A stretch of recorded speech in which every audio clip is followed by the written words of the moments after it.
पिला रही है उसके लिए भी ये बहुत लाभदायक होता है।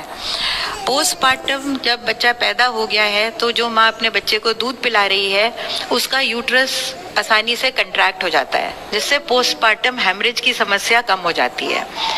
माएँ जो बच्चे को दूध पिलाती हैं उनको कैंसर होने की चांसेस कम होती हैं। Breast cancer, uterine cancer, ovarian cancer, इन सब की संभावना कम हो जाती है। बच्चे की माँ की हड्डियाँ जो है वो मजबूत रहती हैं। ये परिवार नियोजन में भी मदद करता है और जो माएँ अपने बच्चे को दूध पिला रही होती हैं उनका वजन भी कम हो जाता है। और माँ अगर अपना दूध पिला रही है तो बच्चे के आहार के लिए उनको कुछ खर्चा भी नहीं करना पड़ता है। Next please. तो ये सब चीज़ें देख के हमें ये समझ में आ रहा है कि कितना ज़रूरी है कि हम स्तनपान को प्रमोट करें। इसके लिए नेशनल लेवल पे 5 कार्यक्रम कार्यरत हैं, जिसमें से माँ कार्यक्रम, छाया ग्राम स्वास्थ्य स्वच्छता पोषण दिवस कार्यक्रम, प्रधानमंत्री सुरक्षित मातृत्व अभियान, होम बेस्ड न्यूबॉर्न केयर और home based young child care के प्रोग्राम्स पहले से ही मौजूद हैं। इनको हमें और स्ट्रेंथन करना है जिससे कि ब्रेस्ट फीडिंग के मानकों को हम सुधार सकें। Next please. तो ये स्तनपान का प्रोत्साहन हम कहाँ करें, कौन से वो जगहें हैं जहाँ पे हम मदर्स को कांटेक्ट कर सकते हैं, जो हम उनके कांटेक्ट में आते ही हैं वो कौन सी जगहें हैं। तो एंटीनेटल चेकअप करने के लिए माताएं आती हैं, उस समय हमारे पास एक अपॉर्चुनिटी है कि हम उन्हें बताएं कि स्तनपान का क्या फ़ायदा हो सकता है। जहाँ लेबर रूम में बच्चा पैदा हो रहा है वो एक अपॉर्चुनिटी है। उसके बाद पोस्टनेटल वार्ड में एक अपॉर्चुनिटी है जब हम माँ को बता सकते हैं, उसके परिवार को बता सकते हैं कि स्तनपान का क्या फ़ायदा हो सकता है। इसी तरह से जब विलेज में VHSND दिवस होता है तब हम माँ के कांटेक्ट में आते हैं, परिवार के कांटेक्ट में आते हैं, तब हम ये अपॉर्चुनिटी ले सकते हैं। और गृह भ्रमण कार्यक्रम जो होते हैं, होम विजिट्स का जो हमारे यहाँ अरेंजमेंट है, उस समय हम माँ को सेंसिटाइज कर सकते हैं कि वो अपना दूध पिलाएं बच्चों को। तो एंटीनेटल पीरियड में वहाँ पे नर्सेज होती हैं, डॉक्टर्स होती हैं, इसी तरह लेबर रूम में डॉक्टर्स एंड नर्सेज होती हैं।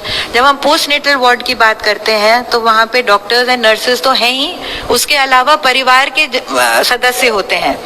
तो अगर हम इन सभी को एम्पावर करें, इन सभी को हम बताएं कि स्तनपान कितना ज़रूरी है और स्तनपान के क्या क्या फ़ायदे होते हैं, तो हमारा ये संकल्प जो है वो हम उसको पूर्ण कर सकते हैं। इसी तरह से आशा वर्कर्स होती हैं जो कि के घर जा जा के होम विजिट्स करती हैं, वो सब अगर हम उनको स्ट्रेंथन करें, उनको ट्रेन करें, तो ये प्रोग्राम हमारा बहुत सफल हो सकता है। Next please.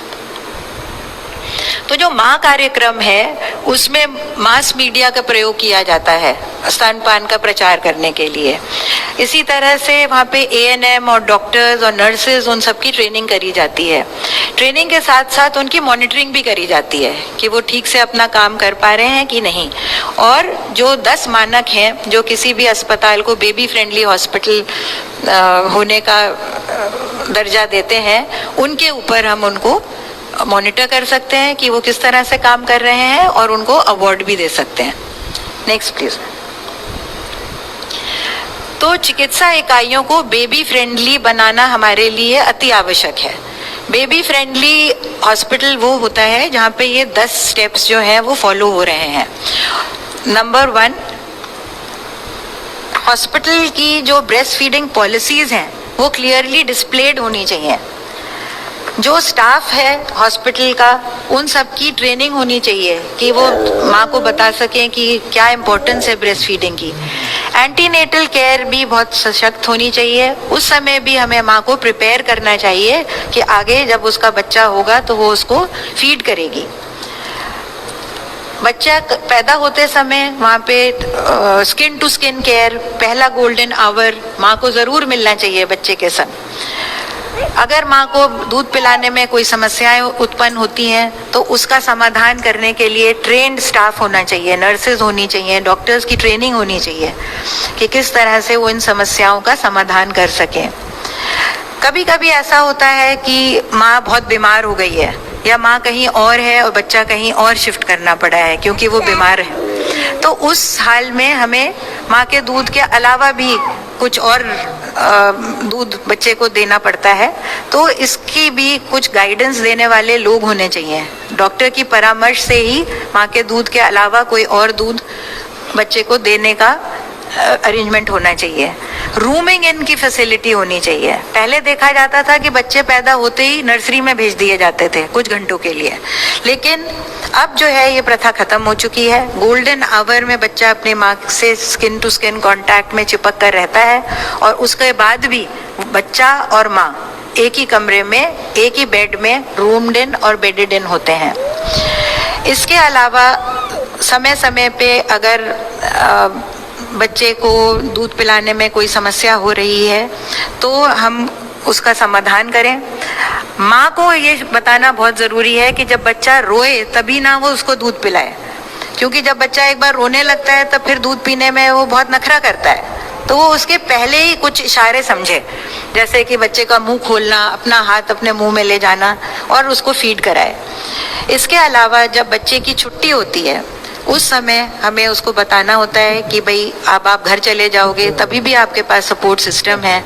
आशा आपके घर में आएंगी, वो आपको बताएंगी कि किस तरह से आपको बच्चे को ब्रेस्ट फीड करना चाहिए और आपको सपोर्ट भी करना चाहिए। एक और बहुत ज़रूरी बात है इन 10 स्टेप्स में, और वो है IMS एक्ट को फॉलो करना। मतलब किसी तरह से भी अस्पताल में कोई एडवर्टिजमेंट नहीं होना चाहिए, कोई प्रमोशन नहीं होना चाहिए डिब्बे के दूध का। तो ये सब चीज़ें अगर 10 स्टेप्स हम माने तो बेबी फ्रेंडली हॉस्पिटल हमारा बन सकता है। तो ये 10 स्टेप्स डिस्प्लेड होने चाहिए हर हॉस्पिटल में ताकि इनका ठीक से पालन हो सके। Next please. तो स्तनपान की जो नीति है वो चिकित्सा इकाइयों के लिए बनी है और हर चिकित्सा इकाई में एक नोडल ऑफिसर होना चाहिए जो देखे कि ये सब चीज़ें जिनकी बातें हम कर रहे हैं ये उनके अस्पताल में ठीक से फॉलो हो रही हैं और ये विजिबली डिस्प्लेड होना चाहिए हर अस्पताल में। Next please. तो ये IMS एक्ट क्या है? IMS एक्ट है कि ये 1992 में शुरू हुआ था। तो इन्फेंट्स के लिए जो फीडिंग है वो सिर्फ माँ का दूध से होनी चाहिए और कोई भी कृत्रिम दूध हमें बच्चे को नहीं देना चाहिए। इसलिए ये इस एक्ट में कुछ चीज़ें कही गई हैं जो मैन्युफैक्चरर्स के लिए लागू होती हैं कि मैन्युफैक्चरर जो ये मिल्क कंपनी के हैं उनको अपना एडवर्टिजमेंट करना मना है। टेलीविज़न पे, रेडियो में वो अपने डिब्बे के दूध का एडवर्टिजमेंट नहीं कर सकते हैं, वो कोई डील्स या डिस्काउंट्स नहीं दे सकते हैं, वो कोई गिफ्ट या उपहार भी नहीं दे सकते हैं लोगों को लुभाने के लिए कि आप अपने बच्चे को डिब्बे का दूध पिलाएं, माँ का दूध ना पिलाएं। और जो डिब्बा है उसके ऊपर माँ और बच्चे की तस्वीर नहीं लगा सकते हैं क्योंकि अनपढ़ आदमी भी वो तस्वीर देख के अट्रैक्ट हो जाएगा कि मेरे बच्चे के लिए ये दूध बहुत अच्छा है और वो खरीदने के लिए प्रेरित हो जाएगा।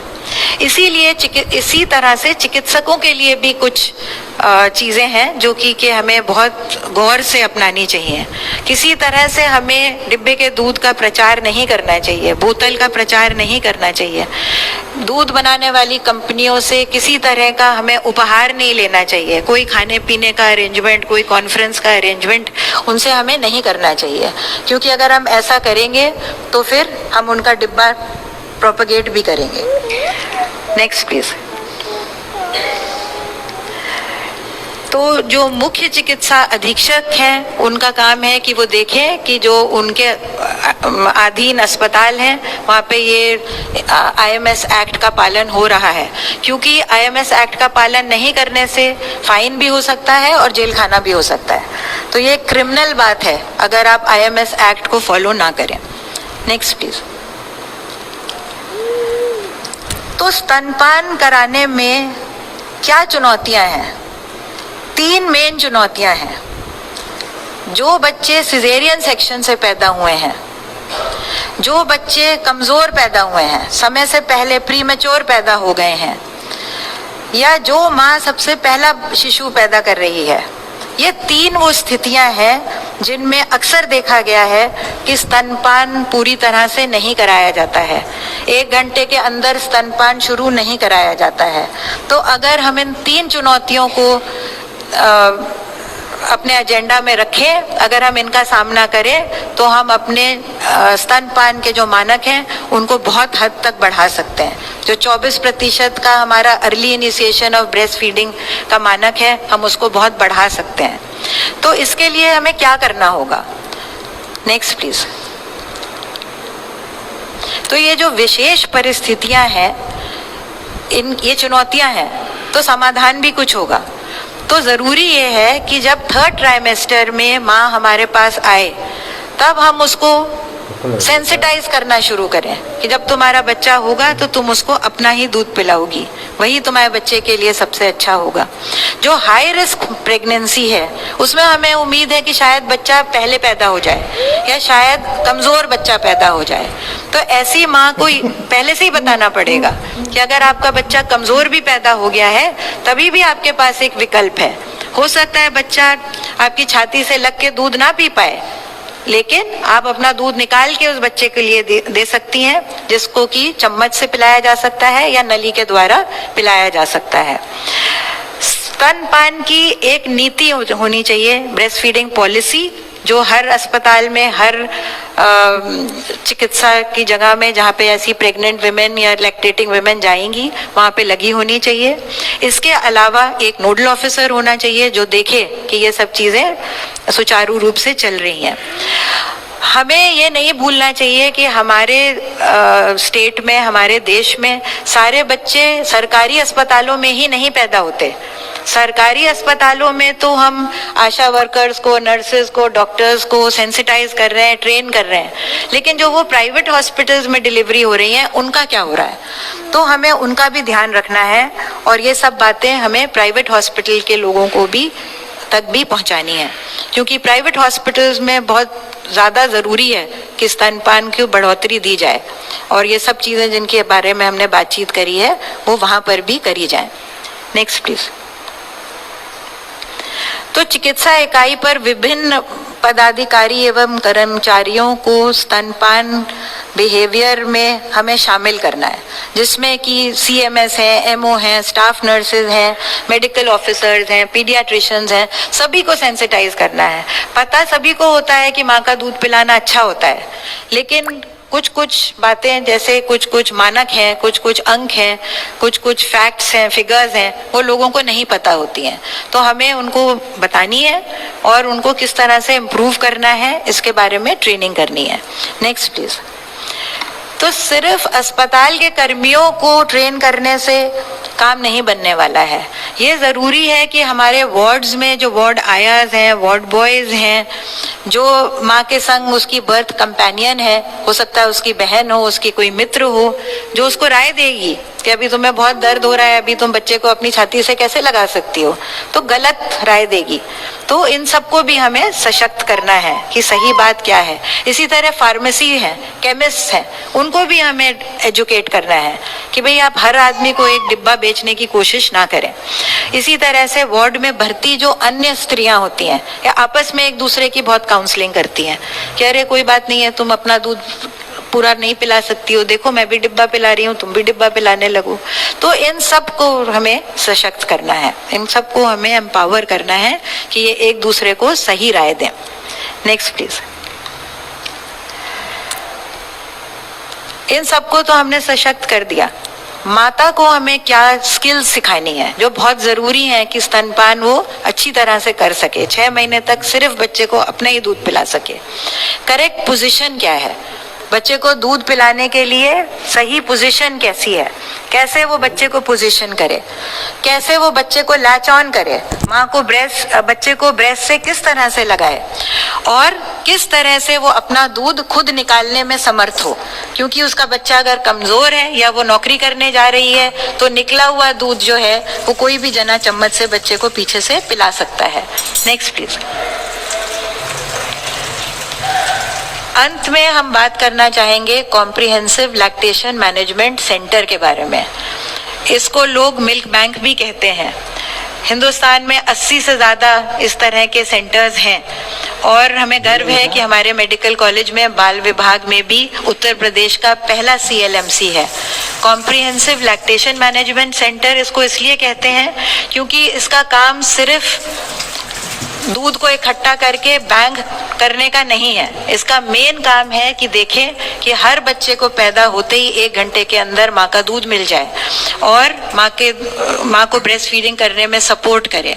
और अगर किसी माँ को किसी वजह से दूध की कमी है, माँ बीमार है, तो फिर यहाँ से दूध भी मिल सकता है, डोनर मिल्क मिल सकता है बच्चों के लिए। हमारे मिल्क बैंक में ये CLMC में अभी तक 900 से ज़्यादा माँओं ने अपना दूध दान किया है, जिससे कि करीब 700 से ज़्यादा बच्चों का फ़ायदा हुआ है और कुल मिला के 500 लीटर्स के करीब अभी तक दूध दान किया गया है। Next please. तो स्तनपान को हमें एक संकल्प बनाना है, एक विकल्प नहीं। इसी के साथ मैं अपना ये प्रेजेंटेशन समाप्त करना चाहती हूँ। Thank you very much. बहुत बहुत धन्यवाद डॉक्टर माला कुमार, आपने स्तनपान से जुड़ी हुई इतनी महत्वपूर्ण जानकारियां हम सबसे साझा करी। आपका हृदय से आभार।